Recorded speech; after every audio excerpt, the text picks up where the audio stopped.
Nadie es una isla, completo en sí mismo. Cada hombre es un pedazo de continente, una parte de la tierra. Si el mar se lleva una porción de tierra, toda Europa queda disminuida, al igual que si fuera un promontorio, o la casa de uno de tus amigos, o la tuya propia. La muerte de cualquier hombre me disminuye, porque estoy ligado a la humanidad. Y por consiguiente, nunca hagas preguntar por quién doblan las campanas, doblan por ti. Con este epígrafe, que es un fragmento de John Donne, abre Hemingway su novela Por quién doblan las campanas. Se trata de una frase que plantea una idea bastante contextual. Cada persona es indivisible de su contexto y la conducta de cada individuo no se entiende sin ver en perspectiva qué es lo que hay a su alrededor, qué hubo y también qué habrá.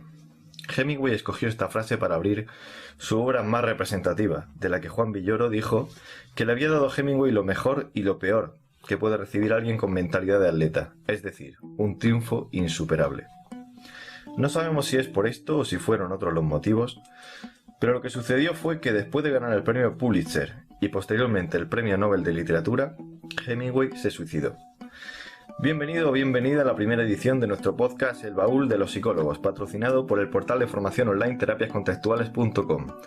Yo soy Manuel Murillo y hoy vamos a hablar sobre literatura, contexto y psicología, temas que parecen estar íntimamente relacionados, ya que la literatura es puro lenguaje, y es en el lenguaje donde muchas veces se pone el énfasis en la psicoterapia, dado que para la persona puede suponer una gran diferencia dejar de decir pienso X por tengo un pensamiento que dice X, o cambiar la conjunción pero por la conjunción y. Recientemente, en el número de enero de la revista Literatura que leer, se publicó un texto titulado Escribir desde el abismo, en el que se trata la relación más que frecuente entre escritores y, entre comillas, locura. No voy a ahondar en este texto porque está escrito sin mucha base psicológica, pero sí que es llamativo que parece existir cierta correlación entre el trastorno mental y el oficio de las letras. Así, si vamos a Wikipedia y buscamos escritores por causa de muerte, encontramos 166 páginas de nombres en la categoría de suicidio, cantidad que dobla a las demás. Y es que la problemática del lenguaje no lo han tratado solo los psicólogos, sino también los escritores. William Burroughs, por ejemplo, llegó a afirmar que el lenguaje es un virus. Y quizá lo sea, pues nos separa del contacto con la experiencia. El lenguaje en ocasiones presenta límites y no sabemos muy bien cómo movernos por ellos. Por eso hay ideas que son difíciles de expresar, y para un escritor esto es algo terrible. Tal vez por esto Alejandra Pizarnik, que terminó poniendo fin prematuramente a su vida, escribió un verso que decía: explicar con palabras de este mundo que partió de mí un barco llevándome. Por eso Nicanor Parra, consciente de esta inflexibilidad del lenguaje, en su poema Cambios de nombre, escribió que el poeta no cumple su palabra si no cambia los nombres de las cosas. Y voy a terminar esta introducción sobre cómo el lenguaje nos aleja de la experiencia real, que es algo que en psicoterapia se tiene muy en cuenta y que se trabaja en procesos terapéuticos como la difusión, con un verso de Enrique Lin, de su poemario Diario de Muerte, que comenzó a escribir cuando recibió un diagnóstico de cáncer terminal. Y dice así: nada tiene que ver el dolor con el dolor. Nada tiene que ver la desesperación con la desesperación. Las palabras que usamos para designar esas cosas están viciadas. No hay nombres en la zona muda. Para hablar en profundidad de todo esto y mucho más, tenemos en nuestro contexto socioverbal de hoy a Antonio Gabriel Álvarez Rodríguez. Buenos días, Antonio. Buenos días, Manuel. Antonio es un hombre que desde luego no ha perdido el tiempo. Se graduó en Psicología en la Universidad de Almería y en el mismo año hizo el máster en Psicología General Sanitaria por la Universidad de Almería y a la vez el máster en Terapias Contextuales por MIPSAI, que es un máster dirigido por Carmen Luciano. Y actualmente sigue formándose precisamente en terapiascontextuales.com, en terapia integral de pareja y activación conductual para la depresión. Tiene bastante experiencia en tratamiento con personas de diversidad funcional y con adolescentes y adultos en diversos problemas psicológicos.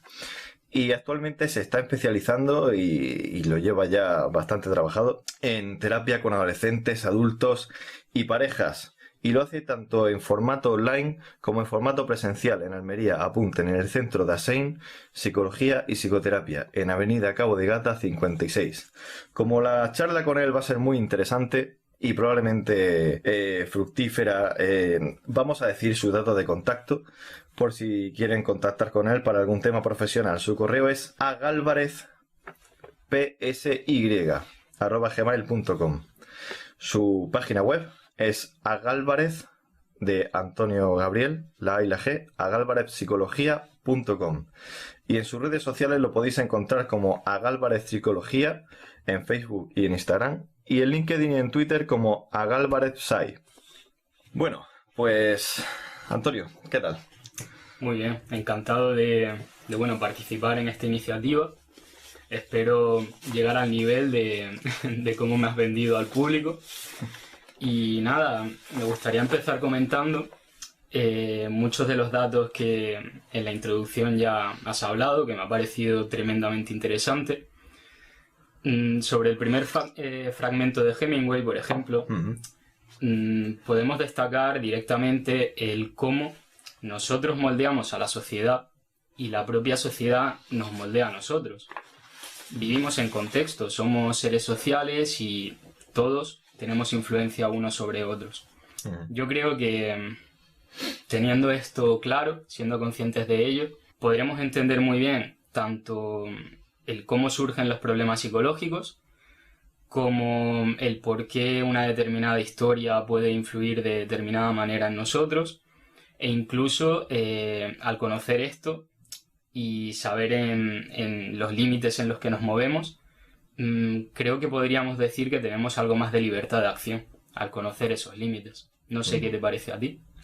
Sí, desde luego, es que, ya digo, el individuo como tal es indivisible de su contexto pero bueno, eso tampoco quita que exista cierta responsabilidad. No es todo simplemente una convergencia de fuerzas. Sí, como dices, no nos podemos liberar de nuestro propio contexto y de hecho en la introducción hablas de los escritores, de su forma de ver cómo les afecta el mundo y cómo lo plasman en su obra. Y creo que es importante mencionar, ya que decías que en Wikipedia hay muchísimos casos de suicidio de los propios escritores, sí, el contexto en el que suelen moverse estos escritores. Bueno, esta profesión es indudablemente muy, muy dura. A nivel económico es difícil encontrar una estabilidad. Y también requiere el pasar muchísimo tiempo solo. Tú, de hecho, como escritor que eres, creo que puedes comentar mejor tu perspectiva sobre esto. Pero en general es que es eso, el cómo se desenvuelve esta profesión facilita mucho las condiciones para poder llegar a una situación de depresión. Sí, es cierto, porque el oficio fomenta ese patrón depresivo y a la vez el patrón depresivo alimenta la fuerza con la que puedes tomarte la profesión. Porque es una profesión en la que tienes que estar aislado, necesitas silencio, necesitas mucho tiempo para ti y a veces si se escriben cosas difíciles pues es algo a lo que te enfrentas solo. Y eso puede llevar al aislamiento y claro, luego ese aislamiento a su vez a ti no te impide trabajar, sino que te lo facilita. Entonces se va creando un círculo vicioso. Claro, sobre todo, por ejemplo, Pizarnik aborda muchas temáticas de tipo existencial y al menos lo poco que he leído yo me da la sensación de que escribe muchas veces desde su propio dolor. Al escribir desde su propio dolor y su propia experiencia implica también como el ensuciarte con él, el darle vueltas, el buscar la mejor manera de plasmarlo. Entonces, por jugar con el lenguaje de esa manera, inevitablemente caes dentro de él. O sea, el dolor termina por envolverte para poder expresarlo en el folio en blanco de la manera que tú pretendes. Claro. Sí, de hecho Pizarnik tiene un poemario que es más bien prosa, funciona como una especie de diario para ella, y el nombre es llamativo, porque se llama Extracción de la piedra de la locura, o algo así, no creo recordar. Entonces, sí, es más o menos lo que tú dices. Bueno, Antonio, no sé si quieres comentar algo más o pasamos directamente a las lecturas que traíamos hoy que íbamos a comentar, que son El lobo estepario, de Hermann Hesse, por un lado, y por otro El pabellón número 6 y El hombre enfundado, ambas historias de Anton Chejov. Lo que tú digas. Pues si quieres vamos a adentrarnos ya en las lecturas, que yo creo que hay mucha chicha que comentar sobre ellas. Sí, que no vaya que, que nos quedemos sin tiempo. Así que vamos a empezar comentando una obra de un autor ruso que se llama Anton Chejov. Supongo que se pronunciará Chejov, no lo sé. Yo lo pronuncio así. Se llama El pabellón número 6. Es una novela corta que va de un médico que está... Bueno, cabe destacar que Chejov era médico también. Y el protagonista de su novela corta también lo es. En esta novela, el médico conoce a una persona en un hospital psiquiátrico con la que entabla conversación y eso moldea cómo los demás empiezan a ver con otros ojos un discurso que, por ejemplo, el discurso de este médico, sus compañeros antes lo valoraban como brillante y al verlo en contacto con esta persona, que está etiquetada como loco, empiezan a ver el mismo discurso como algo delirante. Y esto termina, bueno, pues termina llevándolo a ocupar la misma posición. Cuéntanos, ¿qué te ha parecido esta novela? A mí, bueno, esta historia me ha gustado muchísimo, sobre todo porque también al principio se ve que el propio médico evita el pabellón número 6. Ujú. Le parece un sitio vamos, no le atrae para nada, como donde está la gente totalmente ajena o diferente a él, con la que no se puede hacer nada. Sin embargo, cuando empieza a visitarlo y entabla una amistad con el loco, entre comillas, se da cuenta que es una persona como él. Ujú. De hecho, él se sentía muy aislado de la sociedad y en las conversaciones con él se siente mucho más comprendido que con el resto de personas de su entorno. Sí. Entonces, esto concretamente me gusta mucho y, y también aparte lo que has comentado tú, el hecho de que con el mismo discurso, las mismas peculiaridades, porque también es verdad que su manera de comportarse, sus propios empleados la ven un poco como extraña o rara. Sí, es un poco excéntrica. Claro, luego con solo ponerle esa etiqueta se Mm. convierte en un loco. Da igual lo que haya hecho, da igual lo que haya podido hacer por sus pacientes, lo que haya podido hacer en su vida, lo que haya podido lograr, que a partir de ese momento toda la descripción de su persona sería la de un loco más. Sí, es la mirada del otro la que lo convierte en loco, ¿no?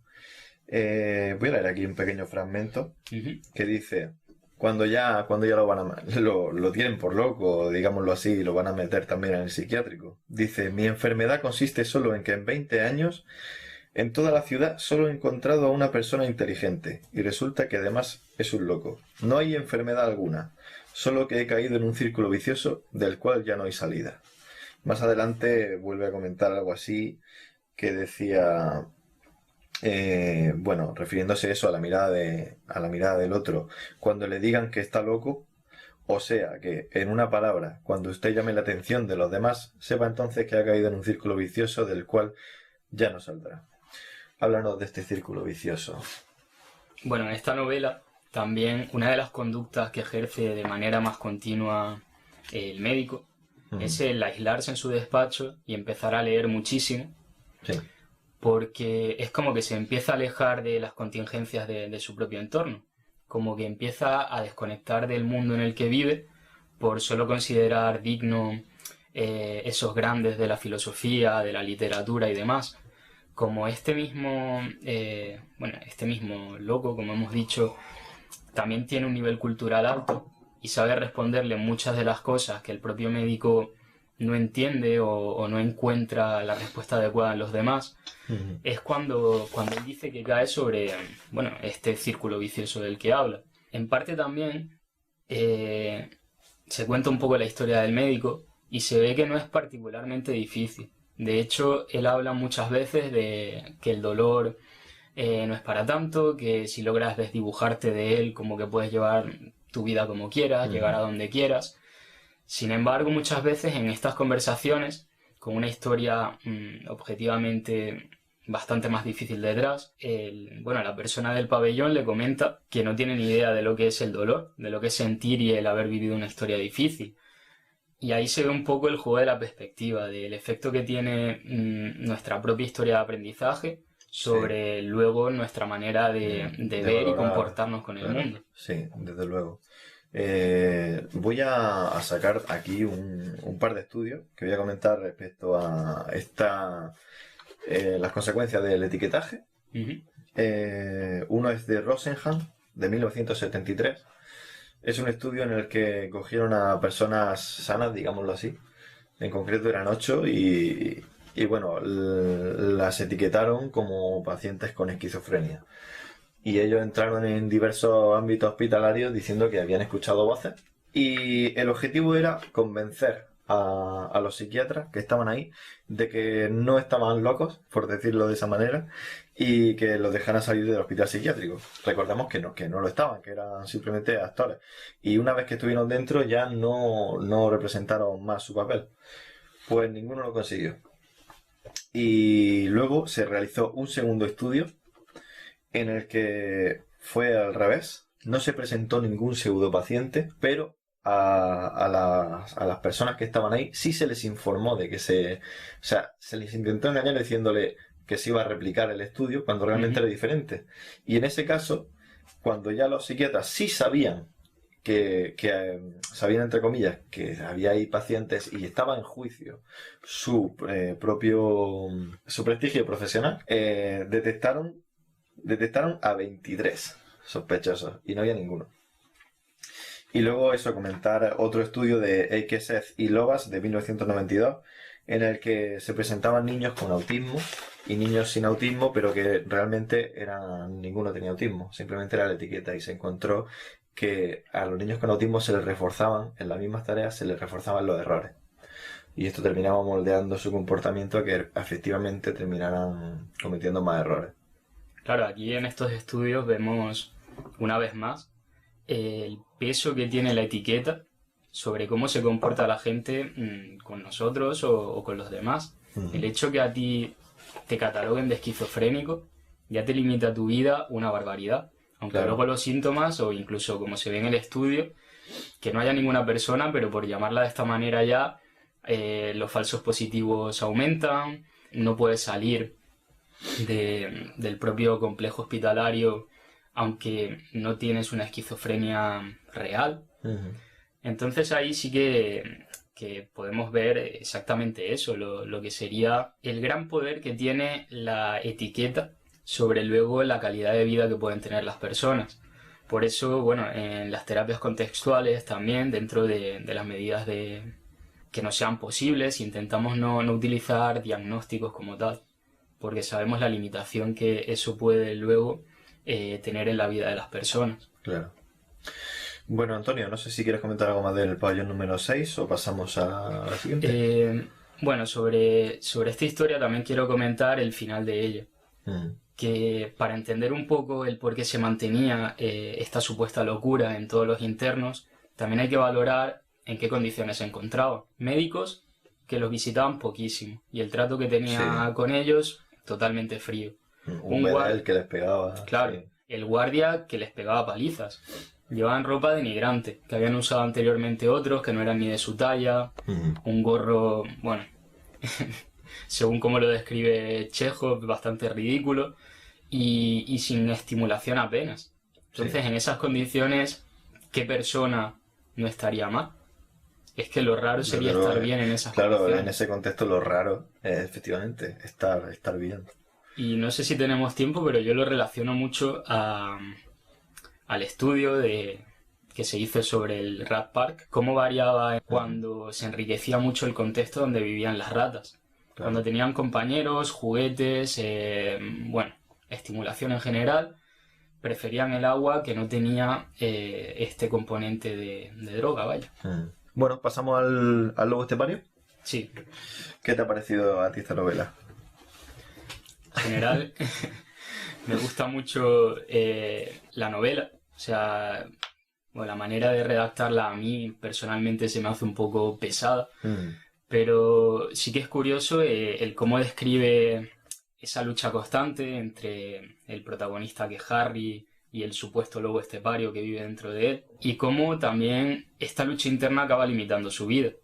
Sí. El intentar negar sus necesidades básicas, el que puedan gustarle las cosas más simples pero a la vez complejas de la vida, hace que se sienta mal e intente aspirar siempre a la intelectualidad, a desenvolverse entre los libros, Sí, es replicarse como, con los grandes que es mencionan. como una evitación experiencial, la que él tiene su relación con la cultura, ¿no? Totalmente. De hecho, yo creo que llega a un nivel de abstracción que incluso pone una fecha para suicidarse. Sí, es cierto. O sea, llega un momento que dice, Y con eso lo esta edad, tranquiliza. Y claro, le hace seguir con su vida en ese momento. Se pone la fecha y dice, bueno, ahora ya puedo centrarme en otras cosas. claro. Era como que al saber que va a tener un fin y que él va a poner ese fin, ya Mm, puede centrarse en aprovecharla de otra manera. mm, Sin embargo, llega a estas conclusiones por la búsqueda del sentido de la vida, como que se pierde ahí y al no encontrarle sentido por llegar a tal nivel de abstracción, deja de conectar con las cosas de su entorno una vez más. sí. Y bueno, no sé qué te pareció a ti, yo lo interpreté de esta manera. Cuando conoce a la mujer del bar, Mm, que, bueno, él describía a ella como una persona más libre, porque baila cuando él nunca ha bailado, cuando tienen relaciones sexuales las vive de otra manera. sí. Me parece como el volver a conectar con el mundo en el que vive, con esas contingencias pura y dura. Sí, sí, es como totalmente. Es una persona que entra en su vida de golpe, lo saca de esa rumia y le hace contactar con la experiencia. Y eso lo va. Ahí hay un cambio notable en el libro también en cómo estás leyendo. Tú notas el cambio como lector. Claro, Pasas de estar aburridísimo leyendo al tío este que está dándote la chapa todo el rato con lo que pum pum pum pum pum y luego ya entra esta mujer y empieza como digamos entre comillas a haber trama. Porque antes ni siquiera había trama. Era simplemente los pensamientos de él. totalmente. Y sobre todo al principio, cuando la está empezando a conocer y a la amiga de esta persona, Mm. eh, tiene que ver un poco con la programación de actividades de activación conductual, de que Sí, a es él no le verdad. apetece ir a bailes, que a él no le apetece hacer determinadas cosas que luego termina por disfrutar, pero las hace por el pacto que ha llegado con esta persona. Es verdad, es verdad. Voy a leerte una frase del libro Sí, que tiene relación directa con eso, ¿vale? Con la programación de actividades, lo que has dicho. Dice, la mayor parte de los hombres no quieren nadar antes de saber.